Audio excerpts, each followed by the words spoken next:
Good morning, motivation team. Good morning. It's Saturday. It is the 6th day. Y'all know what that means. I'm not going to be working tomorrow. I'm not going to be coming out here tomorrow.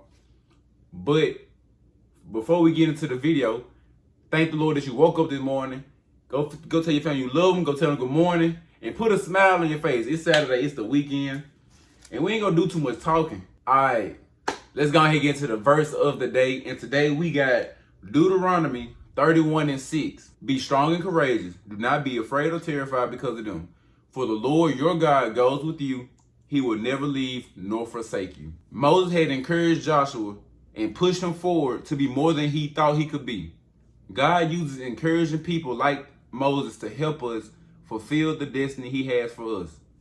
Everybody needs a little push sometimes. But just know, as soon as you get that little push, the rest gonna be the Lord. The rest gonna be the Lord working through you. He works through people. And I'm gonna leave it all right there. Now let's go ahead and get into the book. After 6 days, Jesus took with him Peter, James, and John and led them up a high mountain by themselves. There he was transfigured before them. His face shone like the sun, and his clothes became as white as light. So Jesus, he only took them three up the mountain, probably because he didn't want nothing to be told until the time was right. Transfigured means he transformed into something different, because by the description, he said he transfigured into something bright. They had to do one of them. They had to look away. Just then, there appeared before them Moses and Elijah talking with Jesus. Moses had lived for 1,400 years before this happened. 1,400 years. And Elijah had lived 900 some years. And that was back in the Old Testament. Both of them was in the Old Testament. Peter said to Jesus, Lord, it is good for us to be here. If you wish, I will put up 3 shelters, one for you, one for Moses, and one for Elijah. While he was still speaking, a bright cloud covered them. And a voice from the cloud said, this is my son, whom I love.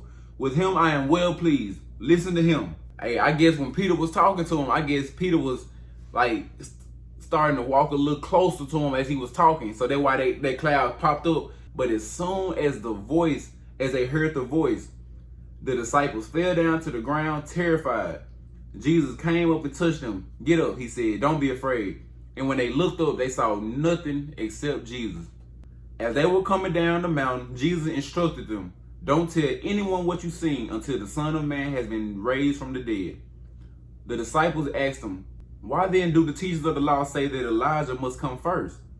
Jesus replied, to be sure, Elijah comes and will restore all things. But I tell you, Elijah has already come. And they did not recognize him, but have done to him everything they wished. In the same way the Son of Man is going to suffer at their hands. Then the disciples understood that he was talking to them about John the Baptist. When they came to the crowd, a man approached Jesus and knelt before him. Lord, have mercy on my son, he said. He has seizures and he is suffering greatly. He often falls into the fire or into water. I brought him to your disciples, but they could not heal him. The disciples, they do have the ability to cast out demons. But this time, the demon was a little stronger and they couldn't do it. Now, what this taught the disciples is that they must always have Jesus in their presence, and that they can go back to Jesus and go get him for help. But did Jesus like this? Let's see. He said, you unbelieving and perverse generation. Jesus replied, how long shall I stay with you? How long shall I pull up with you? Bring the boy here to me. Jesus rebuked the demon, and it came out the boy, and he was healed at that moment. Then the disciples came to Jesus in private and asked, why couldn't we drive it out? He replied, because you have so little faith. Truly I tell you, if you have faith as small as a mustard seed, you can say to this mountain, move from here to there, and it will move. Nothing will be impossible for you. So yeah, as y'all see, Jesus most definitely got frustrated with them. And that showed them a small amount of faith. It can accomplish small things. But imagine if you put a great amount of faith in. Imagine if you put a great amount of faith into something that, say it's something that you never knew you could do. Say you put some faith in that. and you automatically probably the best at it in your family probably. You just don't know until you put faith in it. You know what I'm saying? You gotta believe you can do it. When they came together in Galilee, he said to them, "The Son of Man is going to be delivered into the hands of men. They will kill him, and on the third day he will be raised to life." And the disciples were filled with grief. He just reminded them that their time coming. After Jesus and the disciples arrived in Capernaum, the collectors of the 2 drachma temple tax came to Peter and asked, "Doesn't your teacher pay the temple tax?" God dog. The tax people be pulling up on them just like that too? So you mean to tell me the tax people been pulling up on people ever since back then too? Yes, he does, he replied. When Peter came into the house, Jesus was the first to speak. "What do you think, Simon?" he asked. From whom do the kings of the earth collect duty and taxes from? Their own children or from others? From others. Peter answered, "Then the children are exempt." Jesus said to him, "But so that we may not cause offense, go to the lake and throw out your line. Take the first fish you catch. Open its mouth and you will find a 4 drachma coin. Take it and give it to them for my tax and yours." So Jesus, he used the provision of God to pay his taxes. And Jesus, he didn't even have to pay the taxes. But he said to avoid the confusion, to avoid everything, you know what I'm saying? We're going to go ahead and pay it off, you know what I'm saying? All right. Chapter 18. At that time, the disciples came to Jesus and asked, "Who then is the greatest in the kingdom of heaven?" So as y'all see, they arguing. They trying to see who the greatest in the kingdom. He called a little child to him and placed the child among them. He said, "Truly I tell you, unless you change and become like little children, you will never enter the kingdom of heaven. Therefore, whoever takes the lowly position of this child is the greatest in the kingdom of heaven, and whoever welcomes one such child in my name welcomes me." So Jesus, he was telling them that they must be as humble as a child to enter the kingdom of heaven. Even if you become smaller than the child, you'll be the greatest in the kingdom. Now, he was just saying, be humble. All that toughness, all that tough talk, it ain't called for. Because when you get to the kingdom of heaven, all that ain't even gonna matter. You know what I'm saying? If you become as innocent as a child when you enter the kingdom of heaven, you'll be the greatest in the kingdom. And it says Jesus himself was humble. He didn't have to be the center of attention, and he didn't have to have an intimidating presence. If anyone causes one of these little ones, those who believe in me, to stumble, it will be better for them to have a large millstone hung around their neck and to be drowned in the depths of the sea. Now it's saying, now y'all know it's already wicked to sin, but when you drive a child to sin, because y'all know children are like sponges. Whatever they see in front of them, they gonna soak it up. Woe to the world because of the things that cause people to stumble. Such things must come, but woe to the person through whom they come. No, so that right there, verse 7, that anger that you got towards somebody because they did something to you and you got to pay for what they did to you, let that go. Let that anger go. God promised to deal with the ones that bring sin to you. When you give your life to Jesus Christ, no other person can wreck your life. If they bring offense, God will deal with them. And he will not leave us alone. He will not forsake us. If your hand or your foot causes you to stumble, cut it off and throw it away. It is better for you to end life maimed or crippled than to have 2 hands or 2 feet and be thrown into eternal fire. And if your eye causes you to stumble, gouge it out and throw it away. It is better for you to end life with 1 eye than to have 2 eyes and be thrown into the fire of hell. Jesus warns us to be willing to sacrifice in fighting against sin. Nothing is worse than facing the wrath of a righteous God. We have to be able to control sin, and we need to be transformed inside out.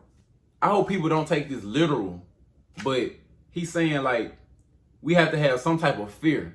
Like when we read, like when I read this, I for sure was like, dang, I may have to cut my hand off, my feet off, take my eyes out because I'm looking at something in such a way. That's in the back of my head like, all right, you know what you just did, right?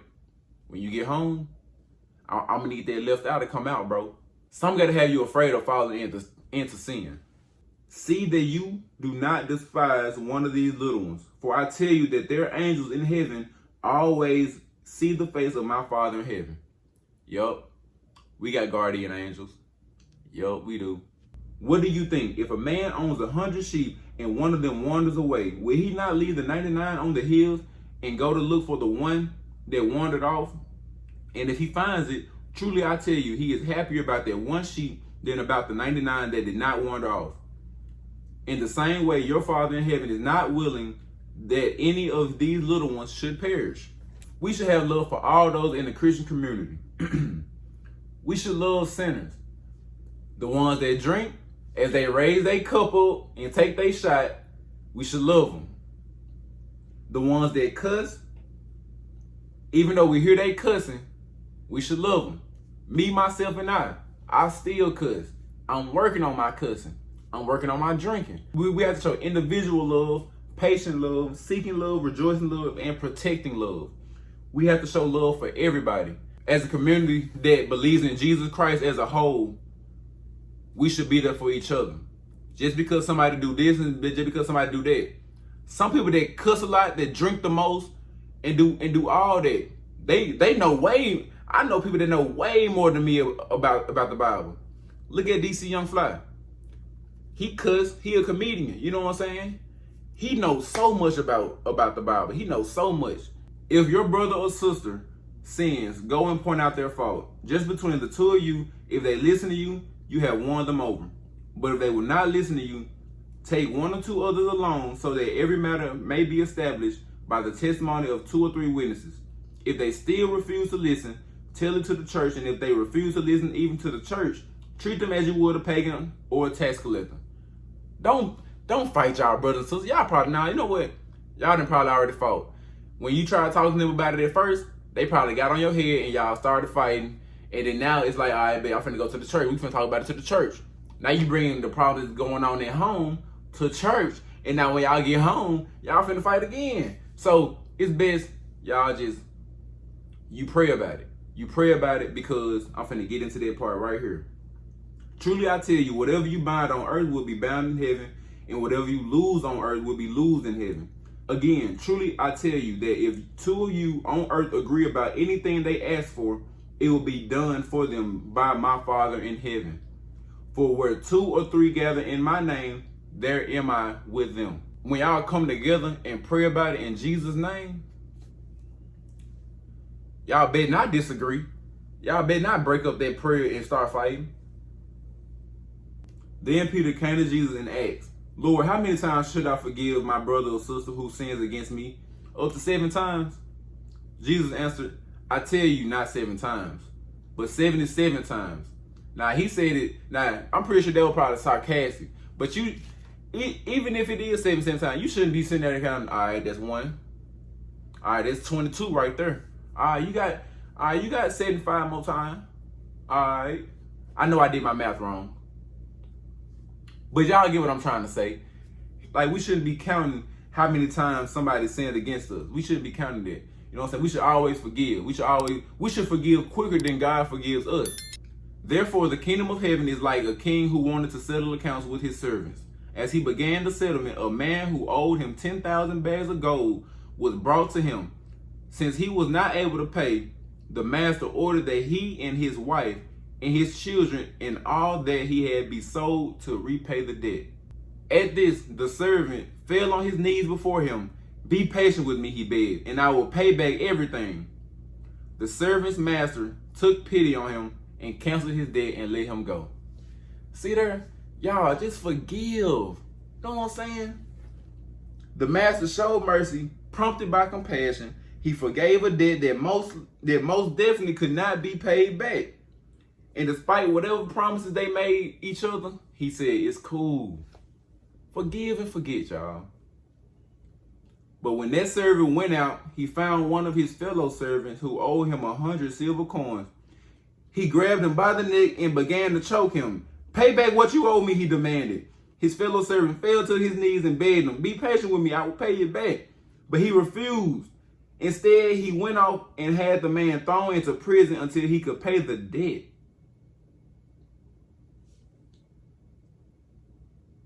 10,000 bags ago, he was just forgave.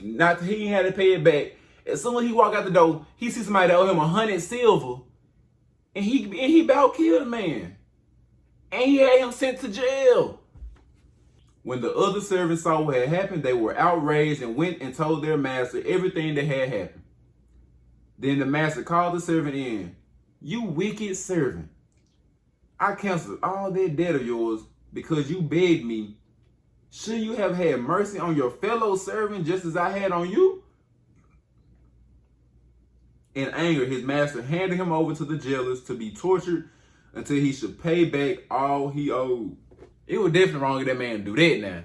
You couldn't just give that man a little mercy. This is how my heavenly Father would treat each of you unless you forgive your brother or sister from your heart. So y'all better forgive. Y'all better forgive y'all brothers and sisters. I can't even give my brother and sister no hug. My brother don't stay here and my sister don't stay here. But I forgive them. That being said, y'all, thank y'all for watching.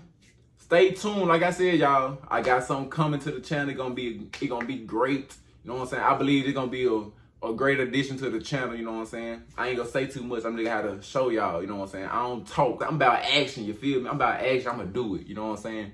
So thank y'all for watching. Don't forget to let me know what y'all think about the verse of the day. It was Deuteronomy 31:6. And I had something else to tell y'all. Oh, it is Saturday, so I will not be here tomorrow. So I will see y'all Monday. I'm out.